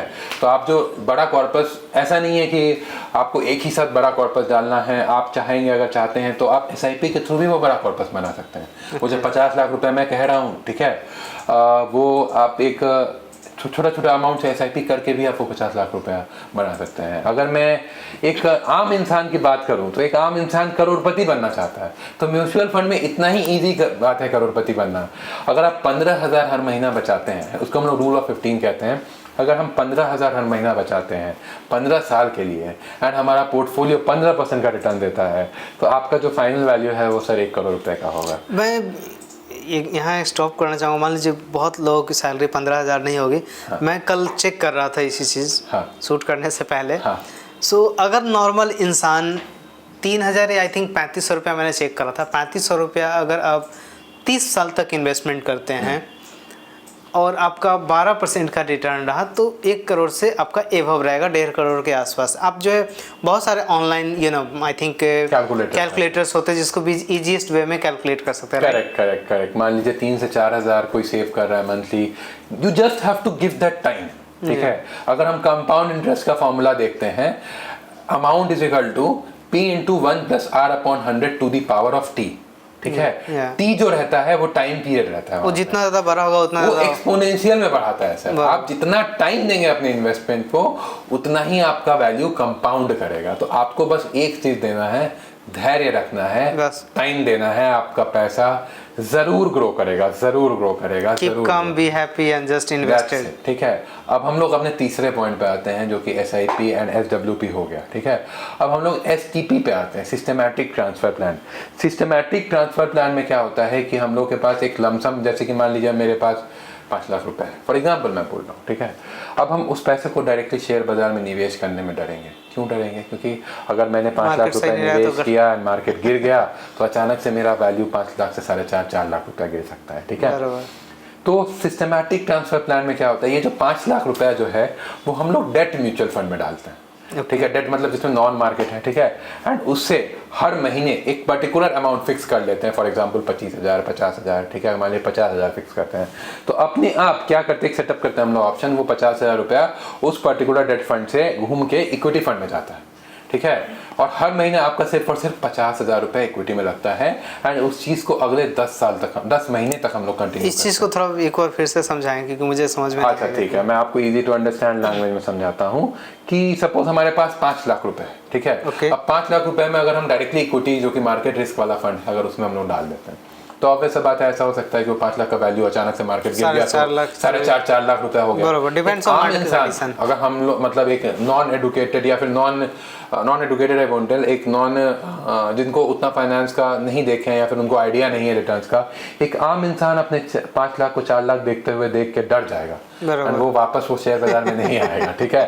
तो ये सब चीज़ को हम लोग बचाने के लिए सिस्टमैटिक ट्रांसफर प्लान यूज करते हैं, जिसमें हम लोग उनका जो 5 लाख रुपए है वो हम लोग एक डेट फंड में डालते हैं, ठीक है। डेट फंड मतलब लिक्विड फंड में डालते हैं, ठीक है। और हर महीने उस पर्टिकुलर 5 लाख रुपए में से कुछ पर्टिकुलर अमाउंट, फॉर एग्जांपल मान लीजिए 50,000 हम लोग लेते हैं, उस पर्टिकुलर डेट फंड से लेके अपने आप इक्विटी फंड में एक एसटीपी करते हैं, सिस्टमैटिक ट्रांसफर प्लान, जो कि ट्रांसफर करता है वो पर्टिकुलर 5 लाख में से 50,000 को इक्विटी फंड में, जो कि मार्केट से रिलेटेड रहे। तो मंथली बेसिस पे या ईयरली बेसिस पे? वो हम लोग मंथली बेसिस में भी कर सकते हैं, ईयरली बेसिस पे भी कर सकते हैं, क्वार्टरली बेसिस पे तो यहाँ कर सकते हैं। एक चीज़ मैं पूछूंगा, जैसे जो मेरा मान लीजिए 5 लाख रुपया है, हाँ। इस महीने 50,000 रुपया मैंने ट्रांसफर करा इक्विटी म्यूचुअल फंड में, सो क्या 4-4.5 लाख पे मेरा मंथली बेसिस पे इंटरेस्ट मिलेगा? ऑब्वियसली वो जो 5 लाख रुपया है आपको डे 1 से 7% या 8% जो डेट म्यूचुअल फंड का इंटरेस्ट रेट होता है, वो डे 1 से आपको 7 से 8% का मिलता है। मतलब सब धीरे से उसको रिमूव कर रहे हैं कुछ आपका जो at the end of 10 month जो आपको टाइम लगेगा आपको वो पैसा मूव करने का इक्विटी में, तो आपको उस पर्टिकुलर अमाउंट पे मिनिमम 7% का इंटरेस्ट मिलेगा, एंड आपका जो पैसा है 50,000 करके इक्विटी में पैसा डालते जाएंगे, ठीक है। तो आपका रिस्क प्रोफाइल भी कम हो गया, एंड आपके जो रिटर्न्स है आपके इन्वेस्टमेंट पे वो भी बढ़ गया, ठीक है, और आपका रिस्क प्रोफाइलिंग भी कम हो तो गया। मेरे समझ से डायरेक्टली भी तो पैसा लगा के लॉन्ग टर्म के लिए शांत रह सकते हैं, रख सकते हैं, but again Indian mentality sir, आपका बाजार अगर ऊपर बढ़ते रहेगा तो लोग बहुत खुश होता है। हम लोग देखते हैं सर, क्लाइंट बोलते हैं कि हम 5 साल के लिए पैसा लगा रहे हैं, हम निश्चिंत है, ये है वो है, ठीक है, हम बहुत टेंशन फ्री रहेंगे 5 साल के लिए। आपका पैसा ऑप्शन ट्रेडिंग में 18,000 रुपया लॉस किया 2 दिन पहले। हाँ, तो ये जनरली होता है, बट जब अगेन जब आपका 18,000 रुपया, आप 1 लाख रुपया नेगेटिव हो जाता है ना सर, तो आपको अपने आप वो जो टेंशन होता है वो अपने आप बिल्डअप हो जाता है। But I think long term के लिए अगर आप पोर्टफोलियो बैलेंस तरीके से डाइवर्सिफाई करके करते हैं तो फिर वो इस तरीके का ऑप्शंस नहीं आएंगे, और छोटे मोटे ऑप्शन पे नहीं जाना चाहिए। आप लॉन्ग टर्म विजन रखो। अगर आप मार्केट की तरफ पॉजिटिव नहीं है तो फिर आने का कोई मतलब नहीं है किसी भी फील्ड में।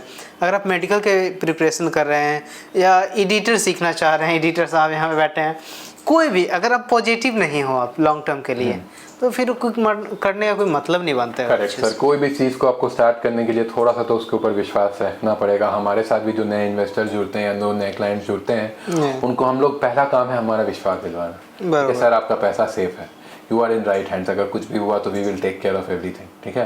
तो विश्वास दिलाने एक बहुत बड़ी चीज़ है, एंड अगर आप विश्वास दिला पाए अपने कस्टमर्स को, क्लाइंट्स को, देन आप ज़रूर। हालांकि सेबी बोलती है या बहुत सारे म्यूचुअल फंड के ऐड मैंने देखा, वहाँ पे लिखा रहता है कि mutual fund subject to market risk, read all document before investing. तो ये कहना कि गलत होगा कि रिस्क नहीं, रिस्क तो है और हर जगह है। आप मेडिकल का प्रिपरेशन करो या जेई का प्रिपरेशन करो, वो पॉइंट कुछ मतलब जो है पास होते हैं। रिस्क तो हर जगह है, लेकिन उस वही है कि मैनेज करके कर सकते हैं। अगर आप पढ़े लिखे हैं तो आप खुद से कर सको, नहीं तो आप किसी को एडवाइजरी से मदद ले सकते हो। देखिए सर, रिस्क तो हर जगह है। मैं ये कहना चाहूँगा कि अगर आप रिस्क को बैलेंस कर सकें, that is the main thing, ठीक है।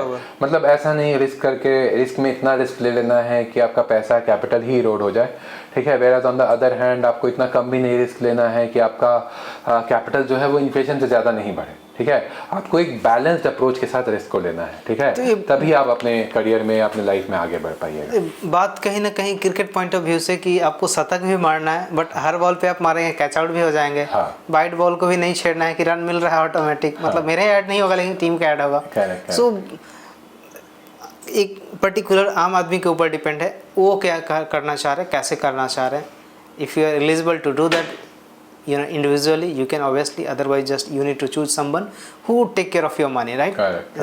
Like risk आपके ऊपर है, रिस्क कितना। और मेरे समझ से 0.6%, 0.5% इससे ज़्यादा तो नहीं, कोई फर्क नहीं पड़ता है sir. At the end of the day आपका पैसा सिक्योर रहना चाहिए, आपका पैसा सही एसेट क्लास में लगना चाहिए। किसी का अगर 8 साल का इन्वेस्टमेंट होराइजन है, किसी का 5 साल का इन्वेस्टमेंट होराइजन है, किसी को 2 साल का इन्वेस्टमेंट होराइजन है। आपको अपने इन्वेस्टमेंट होराइजन को समझते हुए अपने रिटर्न्स को सर क्या बोलते हैं, अपने फंड्स को चूज सिलेक्शन करना चाहिए। वेरी वेरी इंपॉर्टेंट, लोग नहीं समझते हैं सर। मान लीजिए किसी का 20,000 का गोल है, 20 लाख का गोल है, और बहुत ज़्यादा होगा तो 20,000 लगेगा।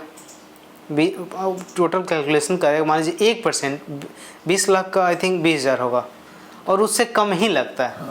तो उतना माथा टेंशन लेने से बेटर है किसी का हेल्प ना ले। लॉन्ग टर्म में एक्चुअली में होता है वो, डिफरेंस होता है एक्चुअली। ओके, सो इसके लिए डीमेट अकाउंट जरूरत रहेगा या लाइक नॉर्मल बैंक अकाउंट से भी वो चीज़ कर सकते ये हैं? भी बहुत आम आदमियों का कंफ्यूजन है कि म्यूचुअल फंड में इन्वेस्ट करने के लिए डीमेट अकाउंट की ज़रूरत है, डीमेट अकाउंट की ज़रूरत है। आई वुड डेफिनेटली टेल कि आपको म्यूचुअल फंड में निवेश करने के लिए कोई भी डीमेट अकाउंट की ज़रूरत नहीं है, ठीक है। अगर आपको ETF एक्सचेंज ट्रेडेड फंड्स में निवेश करना है तब आपको डीमेट अकाउंट में की ज़रूरत है। बट ये भी बता दें ETF में पूछने ही वाला था। निवेश करने के लिए आपको कोई डीमेट अकाउंट की ज़रूरत नहीं। ETF फंड क्या होता है ये भी बता दें। ETF मतलब एक्सचेंज ट्रेडेड फंड्स, ठीक है, जिसकी similar kind of share market. I will tell you, ठीक है। ETF का फुल फॉर्म होता है एक्सचेंज ट्रेडेड फंड्स, ठीक है। इस particular category of mutual funds में हमारा जो म्यूचुअल फंड कंपनी है या फिर हमारा जो NAV है वो जैसे हमारा 9 बजे हमारा मार्केट खुलता है वैसे ही हमारा वैल्यू आ जाता है, ठीक है। सिमिलरली 9:30 बजे अलग वैल्यू होगा, 9:31 पे अलग वैल्यू है। That is continuously carrying by bought and sale on the exchange. जैसे कि हम स्टॉक्स का प्राइस देखते हैं अपने मार्केट में, वो हमेशा बाई एंड सेल उसको जब करते हैं तुरंत उसका वैल्यू बढ़ता है घटता है। सिमिलरली ETF का वैल्यू हमेशा बढ़ता है घटता है। Where on the other hand अगर हम म्यूचुअल फंड्स की बात करें तो म्यूचुअल फंड्स का जो NAV का वैल्यू आता है वो 3 बजे आता है एंड दिन में एक ही बार आता है। तो म्यूचुअल फंड का जो भी वैल्यू होता है वो दिन में एक ही बार आता है। बट अगर आपको ऐसे कैटेगरी ऑफ म्यूचुअल फंड्स में लगाना है जो कि 9 से 3 बजे तक अलग अलग वैल्यू दे तो आपको ETF के थ्रू अपने पैसे को निवेश करना चाहिए एंड ETF के लिए आपको डीमेट अकाउंट खुलवाना ज़रूरी है। म्यूचुअल फंड के लिए नहीं करवाना पड़ेगा? नहीं सर, नॉर्मल जो बैंक अकाउंट से उससे भी उसका काम चल जाएगा। ओके, नेक्स्ट क्वेश्चन रहेगा सर कि म्यूचुअल फंड में निवेश करने से पहले कौन सी बातें ध्यान रखना चाहिए? मैंने हालांकि इस चीज़ को डिस्कस कर लिया है बट फिर भी एकदम point of view point two point अगर मैं बात करूँ तो म्यूचुअल फंड में निवेश करने से पहले आपको अपना अगर किसी इंडिविजुअल की मैं बात कर रहा हूँ, रिस्क प्रोफाइल, इन्वेस्टमेंट होराइजन, ठीक है, ये 2 चीज़ एकदम, और आपका गोल कितने दिन का है, ठीक है। इन्वेस्टमेंट होराइजन मतलब गोल आपका कितने साल का बाद का है, ठीक है, और रिस्क प्रोफाइल आपका क्या है। ये 2 चीज़ का आपको डेफिनेटली ध्यान रखना चाहिए अगर आप म्यूचुअल फंड में अपना निवेश शुरू करना चाहते हैं तो। ऐसे तो बातचीत होगी है, क्या कोई म्यूचुअल फंड एडवाइजर की मदद लेनी चाहिए या नहीं? ऐसे तो हम लोग वीडियो में बात कर रहे हैं। ये बहुत वो टॉपिक है। बट अगर आप अपने फाइनेंसेस को समझ सकते हैं, आप कॉन्फिडेंट है अपने फाइनेंसेस को मैनेज करने के लिए, अगर आप प्रॉपर नॉलेज रखते हैं तो डेफिनेटली आपका पैसा आपसे बेटर कोई नहीं मैनेज कर सकता है sir. That's a very basic thing, ठीक है।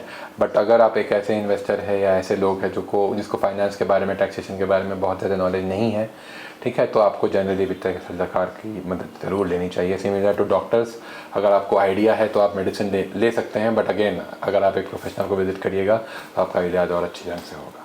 That's it. अच्छा, मैंने तो ऑलमोस्ट जो है एक और क्वेश्चंस हैं। अगर कोई इंडिविजुअली करना चाह रहा है तो कौन से प्लेटफॉर्म चूज कर सकता है, कैसे मतलब इन्वेस्टमेंट कर सकता है? अगर कोई इंडिविजुअली खुद से करना चाह रहा है जी, हाँ, तो अगर इंडिविजुअली खुद से करना चाह रहा है तो सेबी द्वारा एक बहुत अच्छा प्लेटफॉर्म अभी डेवलप हुआ है जिसको हम लोग MF सेंट्रल कहते हैं, ठीक है। तो MF सेंट्रल एक ऐसा प्लेटफॉर्म है जहाँ पे सारे म्यूचुअल फंड कंपनी, सारे फंड मैनेजर्स या सारे कंपनीज के म्यूचुअल फंड लिस्टेड रहते हैं जो कि सेबी द्वारा मैनेज रहता है, ठीक है। तो MF सेंट्रल एक ऐसा प्लेटफॉर्म है जहाँ से आप अपने निवेश को खुद से मैनेज कर सकते हैं, बट बेशर्ते आपको फंड्स का नॉलेज होना चाहिए। बट मुझे नहीं पता MF सेंट्रल, मैं स्टॉक ब्रोकर का तो सुना था कि, और आप बोल रहे MF सेंट्रल। स्टॉक ब्रोकर मैं किसी ब्रोकर को सपोर्ट नहीं करना चाहूँगा नहीं, इस पर्टिकुलर वीडियो में, क्योंकि ऑब्वियस बात है मैं किसी को कह दूं एंड देन कल को मान लीजिए उसके साथ कुछ है, that comes again to our responsibility, our, ठीक है। हालांकि ऐसा नहीं है, सब सेफ है, सेबी द्वारा रजिस्टर्ड है। हाँ, डेफिनेटली सब सेफ होता है अगेन आप, बट जनरली जो सेबी ने निकाला है या जो प्लेटफॉर्म वो यूज़ करते हैं या फिर आप डायरेक्टली आप म्यूचुअल फंड कंपनीज के थ्रू अगर आप करना चाहेंगे then that would be the best. मुझे नहीं पता था इसलिए मैंने पूछा। MF आपने क्या बोला? MF central. MF central, okay. So उसके थ्रू चूज कर सकते हैं जो भी फंड लेना है। आप वहाँ से सारे ट्रांजैक्शंस को प्रोसेस कर सकते हैं एंड वो सेबी का अपना एप्लीकेशन है या कैम्स और केफिनटेक का अपना एप्लीकेशन है जहाँ पे आप सारा ट्रांजैक्शंस को परफॉर्म कर सकते हैं डायरेक्टली। यानी बोल सकते हैं कि आप गवर्नमेंट का अगर कोई है तो ऑब्वियसली ले सकते हो उससे। हालांकि मैं यहाँ ऐड कर दूँ, सर नहीं बोलना चाह रहे थे, अगर आप खुद से करना चाह रहे हो तो बहुत सारे स्टॉक ब्रोकर ऑप्शंस अवेलेबल है, just you can search online. But आप एक बार सेबी के वेबसाइट पे जाकर चेक कर ले कि कौन से रजिस्टर्ड है, क्योंकि बिना कोई सेबी के रजिस्टर्ड वेबसाइट पे जाके करना हो फिर वो मतलब नहीं बनता। हाँ correct। और अदरवाइज आप जो है अगर ज़्यादा रिस्क नहीं लेना चाह रहे हैं, आप किसी म्यूचुअल फंड में इसलिए आप इन्वेस्ट करें क्योंकि जो है मैं अपने पैसे को परफेक्ट तरीके से मैनेज नहीं कर पा रहा हूँ, तो थोड़ा सा और एक्सपीरियंस देके म्यूचुअल फंड एडवाइज़र की मदद ले ले, वो आपको गाइड कर देगा कि कौन से फ़ंड बेटर है। क्योंकि कोई भी म्यूचुअल फंड कंपनी ब्रोकर के थ्रू अगर आप अपने पैसा डायरेक्टली लगाते हैं, वो आपको गाइड नहीं करेगा कि आपको इस फंड लेना है, इस फंड लेना है, इस फंड लेना है। तो म्यूचुअल फंड में आप लगा रहे थोड़ा सा पैसा खर्च, मुझे नहीं लगता कि ज़्यादा कुछ लगता होगा। It depends upon person to person sir, that's a very 0.5 0.4 ऐसे वो ज़्यादा नहीं निकले, उतना का लोग कॉफ़ी चाय मार्केट में पान गुटखा खाया। सही बात है, सही बात है। एक दिन में वो चीज़, जितना आप एक महीना का एक्सपेंस देंगे उतना में आप छोड़िए, पर्सनल चीज़ मैं नहीं बोलूँगा, वो आपका खर्च रहेगा। ओके, ऑलमोस्ट जितने क्वेश्चन थे मैंने अपने इनसे पूछे।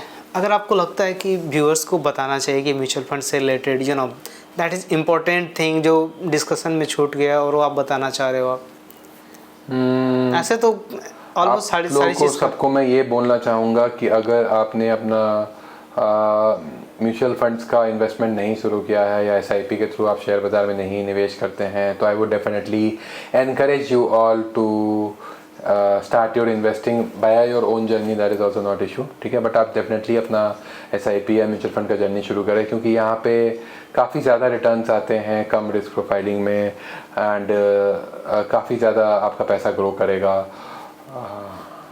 एक चीज़ मैं यहाँ ऐड करना चाहूँगा, वॉरेन बफेट का नाम ऑलमोस्ट सभी लोगों ने सुना होगा, और उनका एवरेज रेट ऑफ रिटर्न था एवरी ईयर का 18%, और वर्ल्ड के अभी सबसे बड़े पैसे वाले हैं सिर्फ इन्वेस्टिंग करके मात्र 18%। अभी लोगों की मेंटालिटी क्या है कि लाइक मैं अपना पैसा डबल कर दूँ, ट्रिपल कर दूँ एक महीना में, और उस साल में 18% का रिटर्न लेके और मतलब पूरे वर्ल्ड का नंबर 1 आदमी मतलब बने हुए हैं। सो आपने बीच में बोला था कि कितना टाइम आप इन्वेस्ट कर रहे हैं वो मैटर करता है।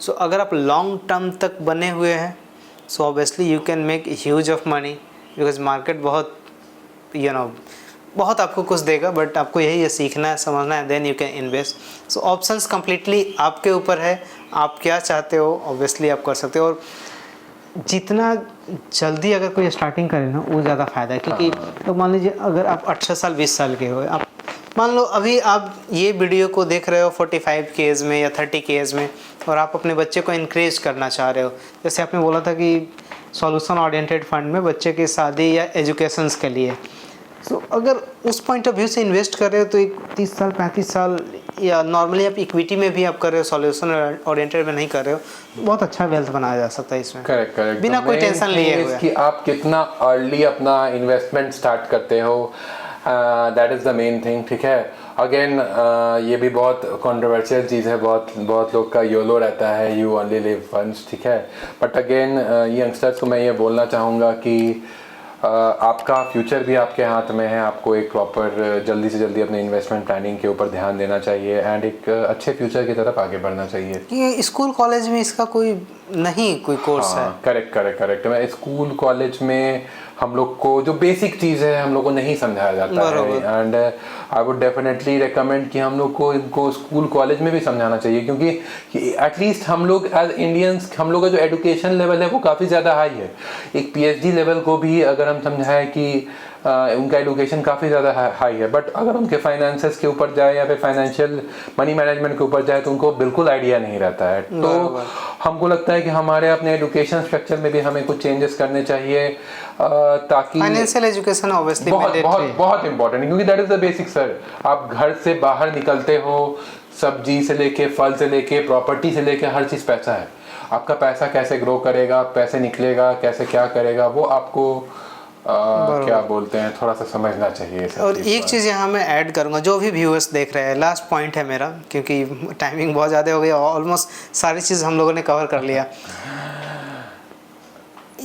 स्टार्टअप की तरफ बढ़े, लोग ज़्यादातर गवर्नमेंट जॉब की तरफ जा रहे हैं। ये चीज़ startup is the best options. अगर आप जितने भी वर्ल्ड के टॉप देखेंगे पैसे वाले, वो ज़्यादातर स्टार्टअप, राइट। इसमें एडवाइस तो ही, अदरवाइज अब देखो पूरे वर्ल्ड में 1% जो है वेल्थी पर्सन है, हर ऑलमोस्ट हर कंट्री में 1%, 99% एवरेज है। तो मैं ये नहीं बोल रहा हूँ कि सब लोग जो है इस कैटेगरी में आ सकते हैं, लेकिन एक शिफ्टिंग तो हो सकता है ना। जो 99% है वो लाइक 90 हो सकता है, 70 हो सकता है, अगर अच्छे तरीके से 10 साल 15 साल में किया जाए तो।